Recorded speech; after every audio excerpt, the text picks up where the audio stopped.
माझ्या भीमाच्या नावानं कुंकू लाविल रमानं.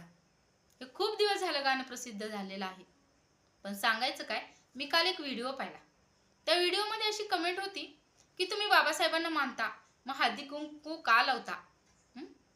मला असं वाटतं की हा प्रश्नच मेन चुकीचा आहे. माझे बाप आहेत बाबासाहेब, मीही मानते बाबासाहेबांना. मीही जातीनं महारच आहे. मीही तितकीच बाबासाहेबांना मानते. आणि ज्या गावात माझे बाबासाहेबांचा स्पर्श झाला, त्यांचं पाऊल पडलं, त्याच गावातली मी जन्मदाती आहे. आणि लोक काय म्हणतात की तुम्ही हळदी कुंकू का लावतात?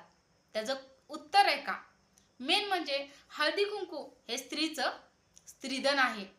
जसं गळ्यात मंगळसूत्राला मान आहे, तसंच कपाळावर टिकली किंवा हळदी कुंकू त्याचाही तितकाच मान आहे. हळदी कुंकू आणि मंगळसूत्राने प्रत्येक स्त्री परिपूर्ण होते. ते स्त्रीचं स्त्रीधन आहे. त्यामुळं असं कुणीच म्हणू नका तुम्ही हळदी कुंकू का लावताय. आणि किती छान दिसते बघा हळदी कुंकाने स्त्री. हळदी कुंकाने मंगळसूत्राने तिला शोभा येते.